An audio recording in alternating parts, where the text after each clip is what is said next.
Hey guys, welcome to a special edition of the Rolling Thunder Show.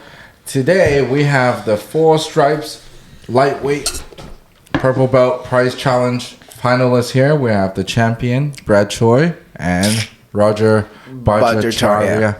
Okay, Bajracharya. Hey guys, how are you guys doing? Very good. Very good. Good. Thank you for having me. Okay, good. So let's start with Roger. Tell us how long have you been doing jiu-jitsu? I've been training for 5 years now. Okay. All in Hong Kong? Started in Hong Kong? All with Hong Kong, all with the same guys. Which guys was that? Keike and D'Angelo. Okay, Shanghai BJJ. Yes. Okay, and Brad? I've been training for 4 years and a half. Started with Hong Kong Jiu-Jitsu under Professor Aramaki and Ryan Chang. And then I moved to Kowloon Jiu-Jitsu now. Okay, cool. What made you do the move?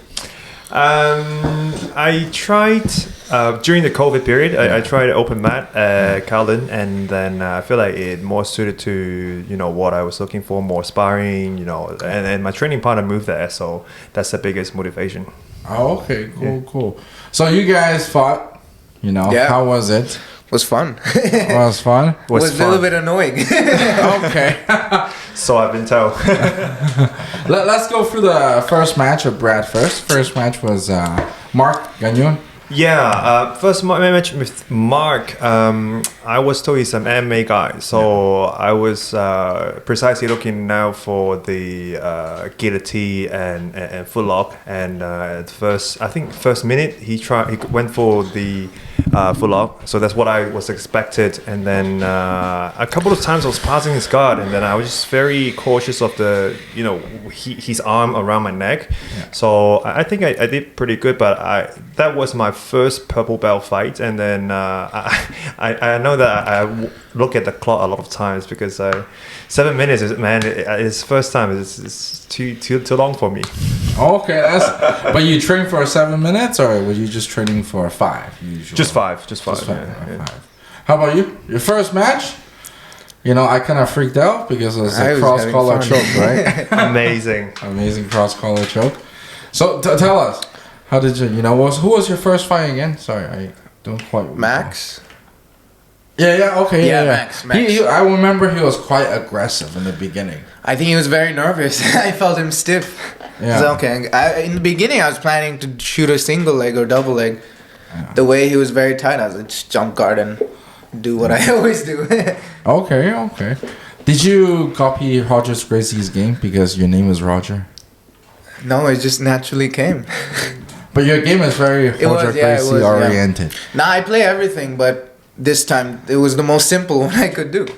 Okay. He scared the shit out of me. I was at the corner, right? And then I didn't watch the fight, and then people yelling out, "Oh, he's choked out! He's choked out!" And I was like, "Fuck, this guy's gonna choke me out." So you guys were nervous before the whole prize challenge, or? I wasn't nervous. I was very nervous.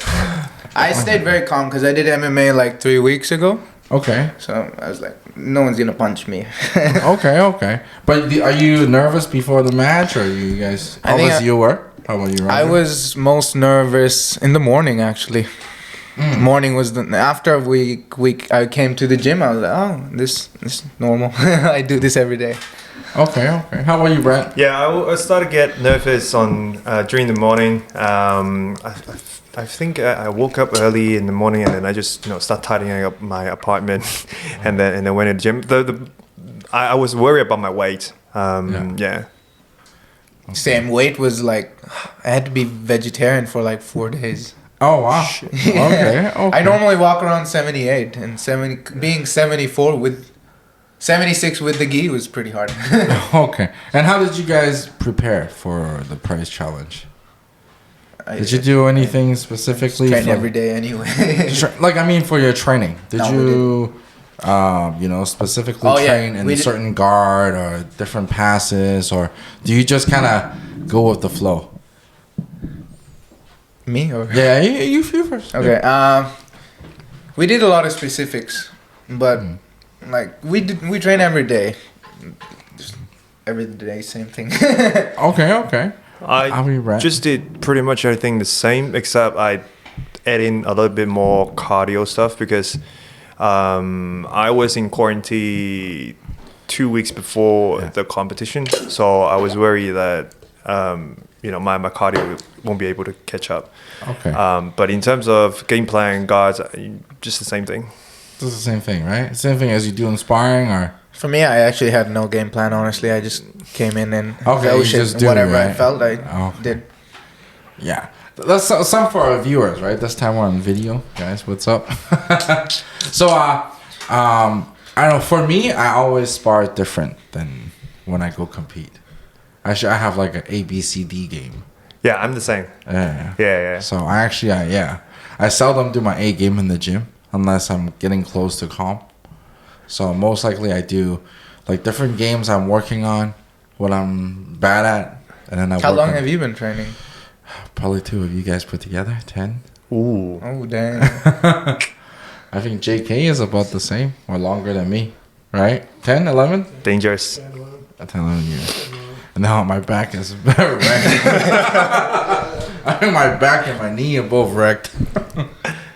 I think as you train more, I think nowadays you guys probably do a lot more stretching and I preparing. don't stretch at all. You don't stretch at all? do. Oh, you do? Good. I do every time. You have to. Yeah, you have to. Yeah. I just started back again like 2 years ago. Started Back? stretching. Ah, Yeah, because my back was really hurting. And then my knees and stuff like that. So I remember my first year when I started training, I get a lot of injuries. My lower back, my hip. yeah. The weakest part of me is my neck. I still get injured a lot at the neck. I think stretching is a big must for daily training because Yes. if you think about it, if you want to train a long time, maintenance is the key. It is. It is. How about you, Roger? Well, how do you You maintain? hurt your neck. How do you maintain your? You're young, right? You're 22. 22. Oh man. Damn. Yeah. I guess JK I can work be your out. daddy. You don't need no stretching. can't. My dad's his age actually. What? I'm older than his father. Oh really? Yeah. So you're kind of young. So you do anything to recuperate, or you just Work out. Just work out. Okay. Sleeping time. Sleeping time. Try to- Okay. How about you, Brad? I stretch. I stretch every time after. I stretch before and after training. Okay. Yeah. Full body and lower back most of all. Okay. Yeah. I stretch mostly at nighttime. Before I go to sleep. actually do yoga class every Oh, day. okay. Lovely. Wow. Nice. Good for you. And you guys have like a specific training partner, or you guys just spar with everybody at the gym? Everyone. Oh really? Okay. Good for you. Sparring, yeah, for everyone. But if I have some technique to try on, I have a few close training partners. Yeah. Yeah. I have my days. I choose my partners. I like everyone. Oh no, I choose different weight. I mean, I think I got injured. My back was injured because I sparred with too many heavy guys. Right. So there was only 2 or 3 days I sparred really heavy guys. Yeah. And then really light guys, I only go maybe 1 or 2 days. Yeah, so I choose my partners. Depends on what I'm working on. I think it's a smart thing to do. Yeah. I mean, there's going to be some days that you're not 100%, and there'll be some day you want to try a specific thing. If you go with the heavy guy, probably the opportunity, I mean, the probability to get good at that technique is not that high. Yeah. Absolutely. So how about you, Roger? What brought you to jiu-jitsu? What started you in jiu-jitsu? I used to watch a lot of pro wrestling, WWE, Okay. that kind of stuff. And that was the closest thing to Jiu-jitsu was the closest thing to pro wrestling in Hong Kong. Okay. Couldn't do boxing, didn't really enjoy it. Yeah. That's how you find jiu-jitsu? Yeah. Because you wanted to do wrestling? I wanted to strangle and hug people. Okay. And how did you find Shanghai BJJ? No, first we were in Epic. Oh, Epic. Okay. And then Epic That's a closed very down. nice gym. It was, but the only thing I did was jiu-jitsu there. Wow. No way. I think they were too nice. It was too nice. It was like everything. It was, from what I heard, the lockers, they have never your been there? key. I've been there a few times, yeah. Back in the day. I only went out, I think I did a show there one time. Oh damn, there was a show? Yeah, I did back was like Dom, you know, Dom Hoskins. I didn't start training, but I heard of him. Yeah, he was good. So I was up there for a bit, once or twice with him. Yeah, they have all the gis all ironed out, everything in your locker, all ready to go before you go. I was like, oh wow. Just come in with no gi and train. Gi? Yeah, they put everything like a hotel. Yeah. Everything was all ready for you. I was like, wow, this is nice. Yeah. But it was a bit expensive back then, Epic, I think, compared to the rest of the gym. I think it was average price for a gym. How much? That's why they closed down. No, I think they're like 2,000, right? But isn't that the normal price? No, Kowloon was like 750 or 1,000. Not now. Not now. Yeah, it's only recently they moved to a new gym, so you know prices goes up. But anyways, yeah, back in the days, when I first started, it was like 700. I started in high school, so they gave me student discount as well. Oh, okay, okay. How about you, Brad? How did you start jiu-jitsu? When I started jiu-jitsu, I started under Hong Kong jiu-jitsu, right? Yeah. At that time, I remember I told one of the blue belts I just want to do jiu-jitsu for 2 years because back then since I was a little kid, I wanted to learn Kung Fu already. Okay. And then I actually started training Muay Thai for 3 years. Okay. And then I feel like I was not improving, so I was want to try another stream of martial arts. Yeah. And that's how I got into jiu-jitsu. How did you find it though? Was it a friend or was it like social media and you go, oh wow. I found it online and then I tried it first time. It was absolutely disgusting. Yes. What I mean was because I still remember the first technique I learned is the Sao Paulo pass, and as a new guy, I had no idea what I was doing. Yes. And then my instructor was sweating, and then the sweat dripped right into my eyes, and I was like, "Fuck, this is disgusting." But then I really appreciate the you know, everything is very precise, and you can kind of see the Japanese way to approach this kind of combat. So yeah, and then I'm stuck. Yeah, for sure. We're all in love with the sport. But yes. So now, I mean, you guys face each other. You know, start with Roger first. What would you do differently? If it's the fight covering. I can't tell you my secrets in front of my opponent. Oh, it's okay. That's what you're up here for. You know, what would you do differently? Tell me. Yeah. I'm sure Brad will tell you honestly what he would do differently too. So. I would pull guard quicker than Brad. Okay. That'd be interesting. I was actually expecting double pull. Okay. Yeah, but the whole tournament I didn't come across that. For me, I look back at the fights. I think I can switch guard maybe. I think I can play out of guard. I think at some moment there's a point where I try to stand up and then Roger stand up as well. I think at that moment there's a window for some sort of jumping attack. I don't know.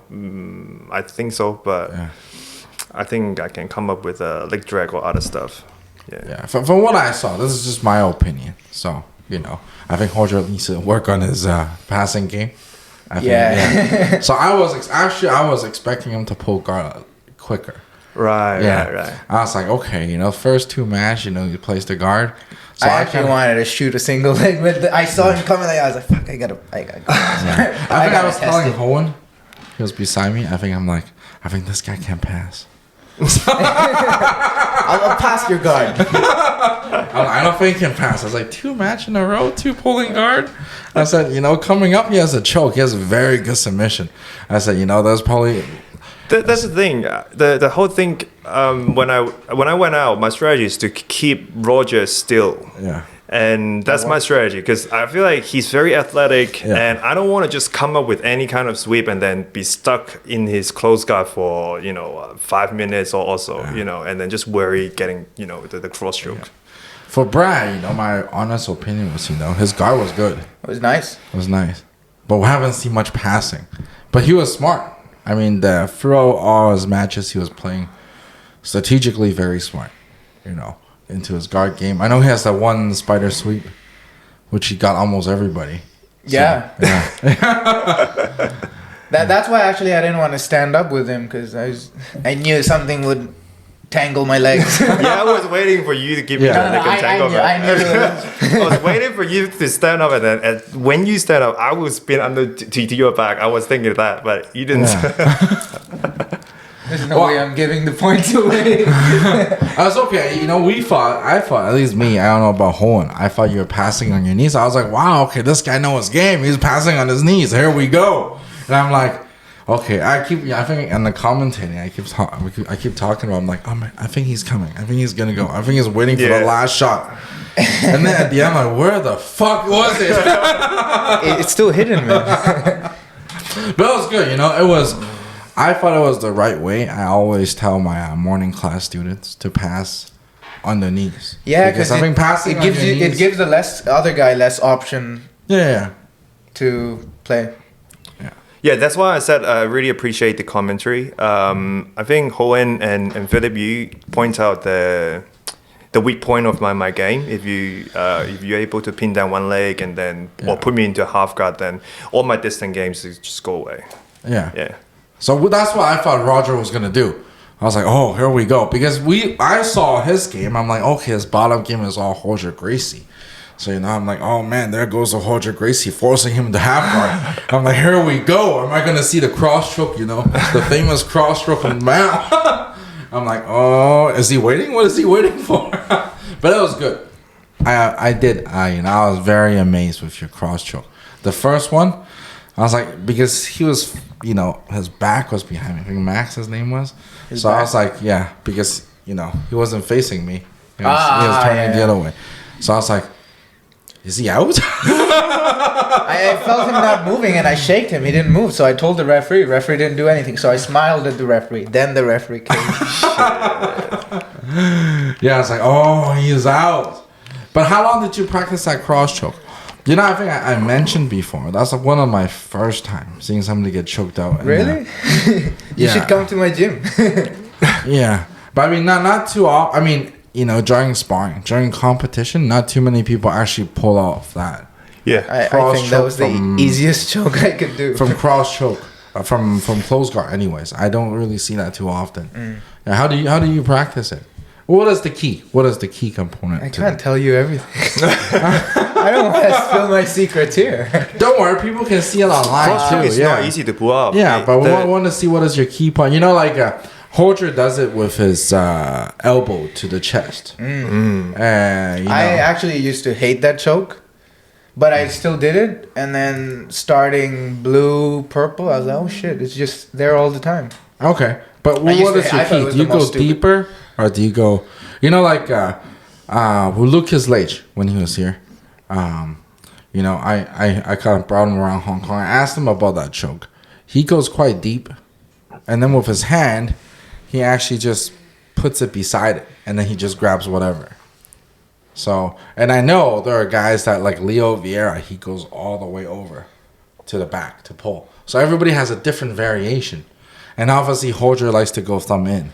So what is your key?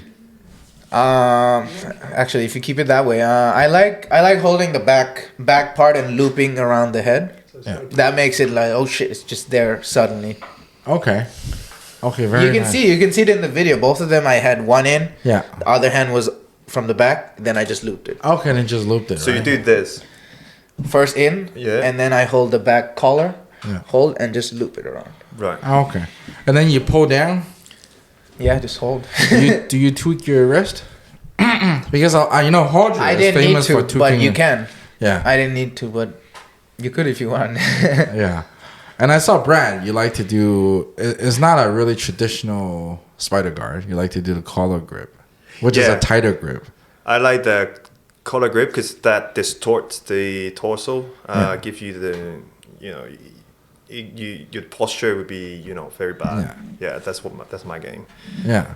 And I don't feel like very comfortable with double spider. Yeah. Yeah, so I like the collar grip better. Yeah. Because I've seen the collar grip with obviously Romulo Barão. Yes. Yes, he likes to do the collar grip. Yeah. Yes.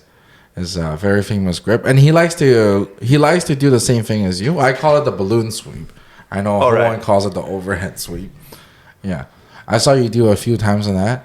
I just started to do the overhead sweep a month ago because I've been playing a lot of double sleeve.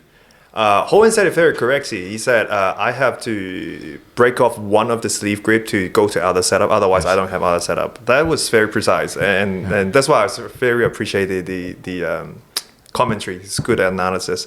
So all I can do was just overhead sweep with. I've just had two sleeves. So I've been doing a lot of that from Delahiva guard, close guard, and spider guard.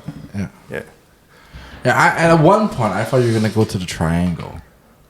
Yeah, that's the thing. I don't have a very good triangle finish. Yeah. I don't know if I mentioned it in the commentary. I think smells like an omoplata triangle on me. Yeah, I like omoplata better. I saw when you're having the match. I don't know if I said it. Like I said, I kind of forget what I say things in the commentary. It's too quick sometimes. But I think I saw a triangle there. And I think I was going to say that maybe he wasn't confident in his triangle. That's why it's not going up. You can see me at my first fight with Mark. I shoot in the triangle, but I couldn't finish. Yeah. I feel like the pressure is coming in. My lower back is hurting. So I was like, normally in competition, I'll go back to close guard because it's safer. Okay, otherwise, I don't want to get smashed. Yeah. So what would be the recommendation or advice you give to somebody who's just starting to compete? After this four stripe prize challenge, a lot of white belts, different belts, they're asking, when is the next one? Is there going to be a white belt? JK, you hear that? When is going to be white belt? When is other belts? When is their weight, this weight? And it was just announced. Yeah. It was just announced. August 8th, next one. August 8th, yeah. But a lot of white belts, they want to fight. Women white belt. Yeah. 86. Yeah. No, 58. 50. 86. I don't know how many girls you can fight 86 in Hong Kong. Women white belt 86. 58. 58. Yeah, what would be your recommendation? Like, this is your probably 5th, 6th, or 10th fight? No, 3rd or 4th. 3rd or 4th? Since white belt? Yeah. Okay. Where have you competed? All in Hong Kong. All in Hong Kong? Yeah, I did the 4 stripe, then I did somewhere. There was one in Sai Kung. Yeah. I did that. Oh, that Sai Kung one is so famous. What? I think I talk about it all the time. No. I fought that one too. Oh, did you fight that one? Okay, that one. Oh, you did? Yeah. I think I still make fun of George sometimes when he comes in. Because he comes, I teach a 10 o'clock class in Kowloon. Our George? Yeah, George Font. He comes in at like 12 or 1 for a raise class. And I think I asked him one time. I said, did you purposely not tap? Did you remember that? You guys remember that? I remember that. Yeah, he was part of the whole Phoenix. His old boss was the one screaming at the venue, if you tap, you're fired. Yes. What? So I'm like, I didn't hear it. Yeah, the guy was crazy. I don't think he's really crazy. I think he's just acting out. But again, who knows? And I think George was working for him at that time. So he went to fight. He was being a good employee. He was being a very good employee. He got choked out. He didn't tap. Yeah. But the funny thing is that his ex-boss, his match, he tapped. I guess he can get fired. That's why they're not in Hong Kong anymore. But anyways, how did you prepare for each one? 4th or 5th competition, so you have some experience. All the other competitions I did, I was very nervous. Mm. This one, doing MMA really, really helped. I was like, nothing's gonna happen to me. Okay. I'll leave in one piece. I come in one piece. So MMA gives you the confidence in jiu-jitsu. And just knowing yourself as well. I knew not a lot of guys, maybe no one can tap me. Okay. And what kind of preparation do you do? What does that mean? Like, how do you prepare for your comp? For instance, do you run? Do you do extra cardio? And, when you come to the gym, do you do any ritual? Like some people, they don't shave for a while. Superstition, whatever it is. I was thinking to shave. Some people wear the same fucking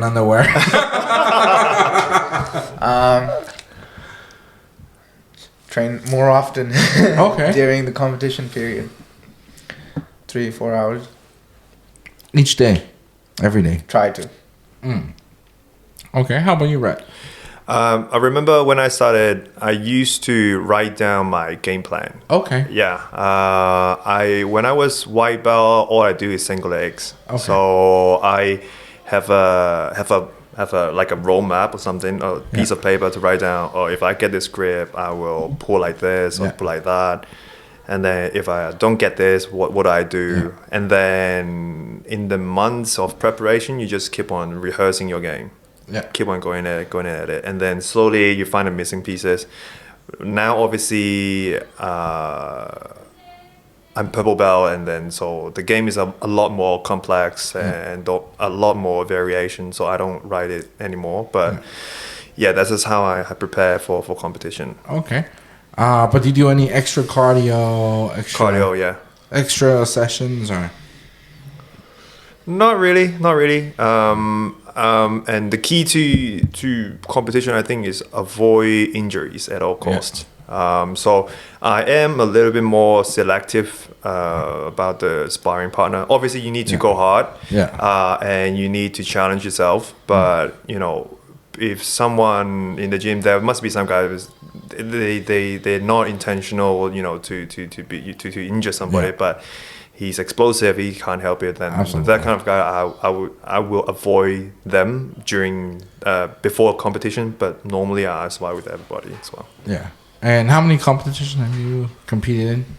I compete around Asia mostly. I've done Asia Open. I've competed in Thailand, Philippines, China, and Hong Kong. Yeah. So about 10? 10? I say so. Yeah. Yeah. That's pretty much. You got to compete more, Roger. I do. Yeah. But it's good though. I used to. I think. I need to find time to compete again. Hopefully after COVID. I think I've seen you competed in China before. In Guangzhou? Yeah. Yeah, I think I see. Yeah. I think I won that one. I don't quite remember. Yeah, you did. Yeah, I think you're a big Russian dude. I think I did. You submitted him with Kimura, I think so. Right? Yeah. I did saw you. Yeah. Yeah. So, I don't quite remember quite all the ones that I competed. Only some. The ones we win. No, the ones I lose. I don't really quite remember the ones I win. Only a few. The ones I lose, I remember quite often. How much do you compete? I don't know. Before maybe 3 times a year. Yeah. But then I did the AFG for a bit, right? The Asia Fight Guide before. So I was more taping. So I did the Asian Open, I think, a few years ago. Yeah. That's cool. Yeah, so I do enjoy competing. I mean, my advice, I think, for our previous episode with Jaguar Tang, I always tell people to wear socks. For competing? Yeah, always. Why? Always. I always wear socks because your feet gets cold in the venue. So, and then when you step on the mat, it's cold. I only wear flip-flops, so I wear socks. I wear socks and I wear slippers, so I don't wear flip-flops. Right. I wear slippers and I always bring toilet paper. For shitting? Yeah, of course. To make weight. Yeah, of course. You gotta bring toilet paper, man. You gotta bring toilet paper. See, he didn't listen to my previous podcast.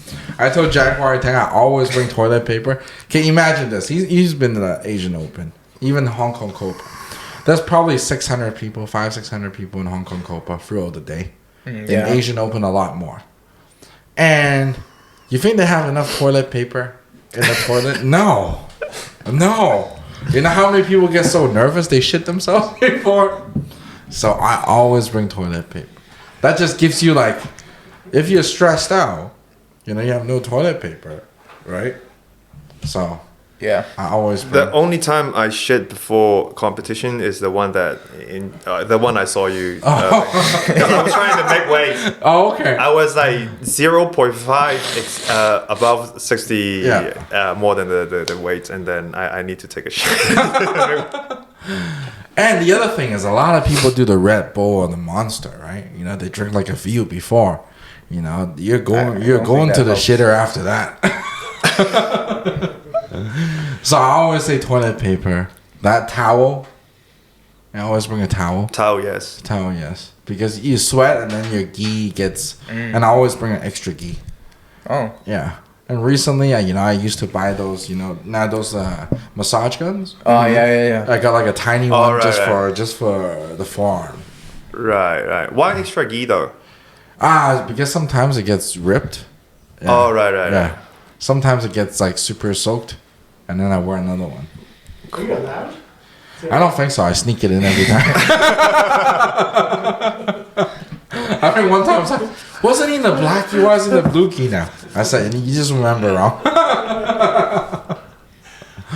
Yeah, and I always bring one just in case because I think sometimes my forearm on some gi, like my Caveira gi, it doesn't pass. Yeah, so I always bring an extra one because sometimes some calm, like I think Guangzhou or Shenzhen calm, they're very easy. They're just like, go. They didn't even check my weight that time. Yeah. They just asked me to go to the corner to weigh yourself. I remember it's 76.2, and then they asked me how much you weigh. I said 76. Didn't even look. They didn't even look, yeah. But sometimes, they have the little wooden clip. And they go all the way, right? And they're like, I think it's Asian Open. They say, no, Yeah, they do that. I'm like, come on, just this much. Like, no. So I was like, fine. So I want to change my gi. And it worked? I had to change. So I bought the extra gi just in case. Yeah. Yeah, so that's my recommendation for all the newer guys going to calm. Always bring these things with you. And obviously water. Yeah. Water, yeah. And an assistant, just in case. When we go compete, I don't know about Shanghai or before in Hong Kong Jiu-Jitsu. When we compete, I think when I competed, there's always like 5 or 6 guys. We always go together. Some might not be competing. Or if I'm going with them, sometimes after the first match, they help you massage. Yeah. Yes. Now, on to a more serious question. Before the prize challenge, did you go stalk your opponents? Did you go on the social media and go, who am I fighting next? I'm fighting this guy. I knew who I was competing against, more or less. Okay. First guy, he came to my gym to visit once. So I was like, okay. So you knew you were going to beat him, or? Kinda. Okay. The second guy, it's funny. I saw his name and I searched him. So you did stalk him? Yeah, second guy, yeah. He was my high school teacher's friend. Oh, okay, Yeah. Okay. I texted my teacher yesterday telling him, your friend I kicked competed his with ass, me. or? No, I'm a good guy. I don't say that. Okay. That's good. But you do a little bit of social media search for... Yeah, just to see. Okay. How about you, Brad? I didn't have to. My training partners, they're more eager than me. They did that for me. Oh, they did? Lucky. Yeah. So I didn't do it. Yeah. Yeah. I never had that habit. Actually, I don't. It's not necessary. No, not necessarily. You do the same thing, right? Yeah, you do the same thing. I mean, the thing is, if you stalk your opponent, you get more nervous. Yeah. I get more. You keep on building up the, I they're get more very good. confidence. That's why Yeah. I don't watch other people's fight. Yeah, I never watch other people's fight. Actually, I have a special ritual when I go to the competition. I go find my opponent and I go talk to him before the match. Like an hour To what? before. Scare them off? No, just to talk. Hey, what's up? Act all friendly. I He's tried this that. guy's No one a friendly dude. This guy's a friendly dude. And then, when you go, boom. I tried doing that. It didn't work. No one wanted to speak with me. Really? Yeah. Oh. I didn't want to speak with him. Oh, really? Okay. Yeah, no, I always go around. Hey, man, I what's tried. up? Yeah. They're very nervous. I talk maybe. to the teammates. I talk to everybody. Yeah, that's kind of what I do. But other than that, what else do you do before the fight? Were you like before the fight, before you're going on? How do you feel? What do you tell yourself? I'm the best. Oh, really? yeah. I have to. I'm competing. Oh, okay. How about you, Brad? I'll tell myself to trust my game and don't lose the first fight. Because I used to travel and compete, right? If you if you lose the first fight, you feel like, oh, I wasted all the hotel money, plane ticket money, and then you just lose. So, Yes. so I usually tell myself, don't lose the first fight. And Yes. most of the time, if I can get past the first fight, I'll be doing pretty good because the adrenaline is past, you know, the nervousness passed, and I'll be fine. Yeah. Yeah, I think first fight is always the most nervous. Yeah. Right? Yeah. Yeah. In my experience, I think I do better in absolute than my own weight class. Because if you lose your weight class, you don't care anymore. You just want Yeah. to finish it and then go out and eat and drink beer. True. Yeah. How about you? Did you celebrate after? Yeah. What did you do to celebrate? Went out and eat. Okay. Eat meat. I had to be vegetarian for 5 days to make weight. To make weight, okay. I never had that problem. I felt at the highest weight. So. Actually, sometimes I don't even weigh in. I just register. I think an Asian Open, they're like, I said, I don't need to step on it. I'm the highest anyway. So let's go. Yeah, but you guys had a hard time cutting weight, so you're a vegetarian for 4 days. Yeah. Okay. Wasn't fun. Okay. Did you have to cut weight every time you compete, or? The MMA thing I didn't have to cut weight. I was actually underweight. Okay. But normally I fight at a lower weight class, so I have to cut weight. Okay. How about you, Brett? I don't have to cut, but before I had to. But after a year, I think I had 1 year that I compete like 6 times, Yeah. and then I just get used to the competition diet. Yeah. So now I just keep on eating the competition diet. So my natural weight is around 73. So I didn't need to cut. So what is that competition diet? What do you eat? I eat carbs during lunch, but dinner, just sandwich with some fruits. That's all. Okay. I don't eat much at night. And you drink a lot of water every day? A lot of water, yeah. And I don't drink alcohol. Oh, okay. Okay. You don't drink at all? Very little. I Very get drunk very easily. Okay. Okay. Yeah. How about you? You party? No. Young kid. Yeah. Never. Never. Really? Okay. Sometimes. Sometimes. Okay. Every Saturday. That's sometimes. Actually, a lot of guys, they like to party after, right? It was relaxing. It was Sunday. I couldn't party. I still gotta wait next week. Okay. Okay. Are you fighting again soon on the August 8th? Probably. Brad? No. No? Not a no-gi guy. Not a no-gi guy. Okay. Oh, it's no-gi this time, right? Correct. Yeah. Yeah, it's no-gi. So do you train no-gi or no? I train no-gi, but I just not good at it.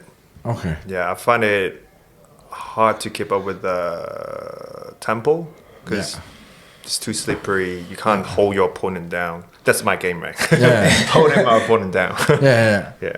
How about you? Obviously, you train no-gi because you do MMA, right? Specialty? Different game? No, it's same thing. Same game? Crossrope. No, I can't do that. Close guards still? No. Okay. Chokes, arm bars, Okay. Guard? Top? no guard, top. Okay. Okay. Wow. I'm, excited to see your match on August 8th. Me too. Yeah. I train no-gi, I think once a week. Yeah, once a week only. Me twice. Yeah, once a week only. in my life. I think it's the same thing. Gi, no gi. No, not the same. Not the Two same. worlds. Yeah. Yeah. I enjoy both. I enjoy both. Don't get me wrong. I enjoy both. I like gi as much as the no gi, but I think no gi, the level of your opponent, it shrinks because even though maybe a purple belt versus a white belt, but the white belt would be a little bit better if they have speed or power in no gi. And then plus nowadays, a lot of no gi guys that like to do a lot of leg locks. Yeah. Yeah, a lot of leg locks in your gym or no? No leg locks. Really? No. The Shanghai BJJ, you do no leg we don't locks. train leg locks. Are you kidding me? No. Really? I thought they did. No. No? Maybe once a week. Once a week. Okay. So did they teach you how to defend them or? We go through everything. Once a week. Once a week. Okay. Leg locks. Okay. Poker face, man. Poker face, man. This guy is good. Poker face. We're trying to get stuff out of him. What do you mean? Nope, we never trade. Yeah. You train on bar, nope. I don't like leg locks. You don't like leg locks? No. Okay. But you gotta train and defend. Yeah. That's why we train once a week. Okay. John Tanner, who? John- What? Never. Never. What are you grabbing my leg for? Yeah. How about Brad? You train any leg locks or? I try to learn, but I'm not good at it. Yeah. Even during gi, leg lock is not my primary weapon. Yeah. I think I'm a little bit old school that way too. I prefer position over submission. Of course. Yeah. Always. Always, yeah. Yeah. So, but that's what joined your fight when Mark against you. When he went for that leg lock. I was like, ooh. Not in gi. Not in What gi. did he try? He tried 2 times. 2 times Two leg times. lock, but it's not there. He was going for broke, I thought. Yeah. But I was like, ooh, the leg is not straight yet. But I feel like modern no gi games is just, leg lock, guillotine, and kimura. That's Yeah. right. Pretty much these things. And sadly, I'm not good at one of these. But I think it's a trend. Depends whoever is winning these days. People going Ryan, Craig Jones. You get all those guys who are winning, so guys are trying to do these moves, right? Yeah. And even actually one of the competitors, he asked me for a vice lock, a blue belt lock, before he competed, and I told him, stop spinning. Stop flying everywhere. Flying and spinning's good. What do you mean? In my opinion, whoever is listening, they might like the modern jiu-jitsu. For me, I think, from white belt to blue belt, Baron Bolo is cool. It is. I can't really do them. I don't like to do them. But, I watched Locke's match. I train with Locke maybe, 10 times, 12 times, whenever he comes to the morning. He has a very good leg lock mentality. He likes to do leg locks a lot. He likes to do the kiss of the dragon, the spinning around, and everything else, which is great. But I told him, let's focus on your escape. Which, that's how I think he fought Brett Newman. I think that's how Brett beat him. He couldn't escape. He could not escape. And, just a simple, he was stuck in the bottom half guard, right? Just recovering guard. Oh, half guard. Yeah. Can't spin. Yeah, he can't spin. So a lot of the fundamental stuff, right? That I thought, a lot of guys, which I thought you two did a lot of fundamental stuff out of all the guys. That's why I thought you guys, I actually hate the spinning stuff. Yeah. Because I find it very tricky because you miss a little bit details and then you get your bet taken. You get countered. Yes. Especially Especially during bolo and the truck stuff. Yeah. If you don't know it very well, you get countered very easily. Yes. That's why, I love both of you guys' game. I was very impressed because it's a very simple game, very fundamental game. And that's my opinion, like I said, for all the viewers out there. My opinion is, get a fundamental game and just play it like a chess game, right? Some guys do this, you go left, you go right. And rather than always spinning and everything. Spinning and everything, I think is cool if you play around in the gym. Yeah. But when you go to calm, it's different mentality. I think it would work if you're going with, beginners, like new blue belts and stuff. But as you progress higher, even, if you go to competition, you will be up against the good guys from other gyms. Yeah. So this kind of stuff is not high percentage move for me. Yeah. For you too, do you train any other? I do everything. You do everything? More or less a little bit. Except leg locks. Okay. What's so funny? You're so tight-lipped. It is funny. Never touched a foot. Never touch your foot. There, does everything. Yeah. From Baron Bolo to the tornado choke to the tornado guard, right? Choke? What? What's that?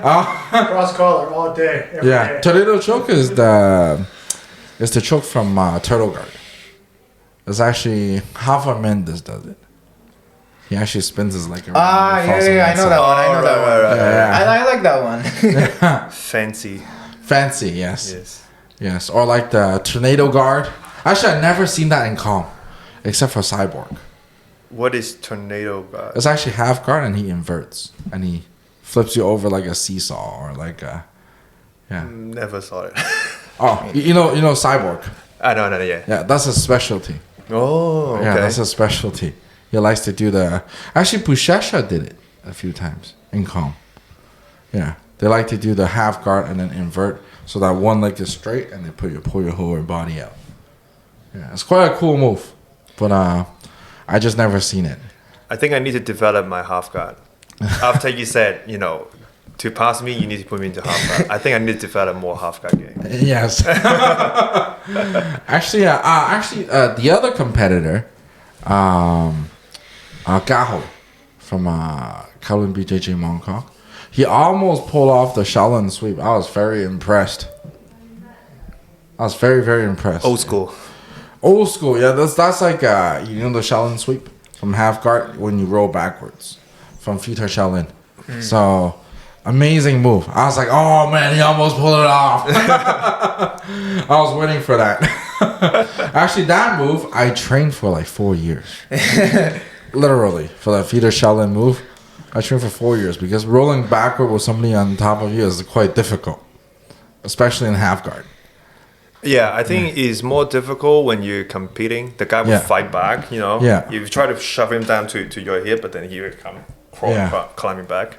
So I was very amazed that he did it. I did him in sparring. I never told him. There's more guys who did that, no? Future Shaolin move? Yeah. Pushesha does it. No, I sometimes. mean in the competition. No. There's him. only one? Yeah, only him. From half guard, yeah. Yeah. From half guard, that's actually quite difficult. Yeah. Because he's so tight to you. And you have to put They're him... very stiff too. And you have to put him right on top of you. Yeah. You have to use your knee Yeah. to put him on top, and then you roll And backwards. then mid-roll, he will, struggle and... Yeah. So it's actually quite a difficult, but if you do it right, it looks great. Highlight will. But hey, thank you guys for coming. But for our viewers, how can they connect with you? So any Instagram, Facebook, you guys want to share with us? Roger Budge. BAJ. Simpler to spell. My Instagram is open account. Brad Choi, BRAD_CHOI. Okay. Thank you guys so much for coming Thank on. you. And we hope to see you, Roger, on August 8th. Hope to see And Brad, you we too. want to hope to see you in other competitions as well. Thank you. All right. Thank you guys. Thank you. Pleasure.